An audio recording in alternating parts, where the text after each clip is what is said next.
வணக்கம் Dinesh sir. Sir நம்ம கிளாஸை பற்றி எங்கே தெரிஞ்சுக்கிட்டீங்க சார்? நான் இன்ஸ்டாகிராமில் பார்த்து தெரிஞ்சுக்கிட்டேன். அதுக்கப்புறம் நான் செக் பண்ணிட்டு அப்படியே வந்தேன். காஃபி கிளாஸ் எப்படி சார் போச்சு? காஃபி பார்த்தோம், டீ பார்த்தோம், பாதாம் milk, rose milk, bread omelette, snacks எல்லாம் பார்த்தோம். எப்படி போச்சு உங்களுக்கு கிளாஸ்? கற்றுக்க ஈஸியாக இருந்துச்சா? ஒரு நாள் எல்லாமே ஈஸியாக கற்றுக்கிட்டீங்களா? நான் ஈஸியாக தான் இருந்துச்சு. தியரிட்டிக்கலாகவும் சரி, ப்ராக்டிக்கலாகவும் சரி ஈஸியாக தான் இருந்துச்சு. என்னென்ன கற்றுக்கிட்டீங்க சார்? சுருக்கமாக சொல்ல முடியுமா? கிளாஸ்க்கு வரதுக்கு முன்னாடி ஒரு மேனல் இருந்திருக்கும், கிளாஸ்க்கு வந்ததுக்கப்புறம் ஒரு கான்ஃபிடன்ஸ் வந்திருக்கும். என்ன மாதிரி மேனலில் மாறி இருக்கு கிளாஸ் வரதுக்கு முன்னாடியும் கிளாஸ் வந்ததுக்கப்புறம்? நான் வெறும் தியரிட்டிக்கல் மட்டும்தான் இருக்குன்னு நினச்சேன், ப்ராக்டிக்கலாக இருக்காதுன்னு நான் நினச்சேன்.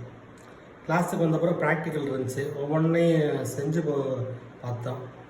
ஓரளவுக்கு ஐடியா இருக்குது. இன்னும் 2-3 ப்ராக்டிஸ் பண்ணுறப்ப இதாக எங்களுக்கே கிளாரிட்டி வந்துடும். இப்படி தான் பண்ணணுன்ற கிளாரிட்டி வந்துடும். நீங்கள் போய் உங்கள் ஸ்டாஃபை ட்ரெயின் பண்ணுறதுக்கு ரெடி? நான் எப்படி ஒரு இடம் 2 நாளைக்கு நான் ப்ராக்டிஸ் பண்ணணும், பண்ணிவிட்டு நான் பண்ணணும் தாராளமாக. Very good sir. நீங்கள் தேனி மாவட்டத்தில் ஆரம்பிக்க போகிறீங்க இல்லையா சார்? கடைக்கு என்ன பேர் வைக்க போகிறீங்க?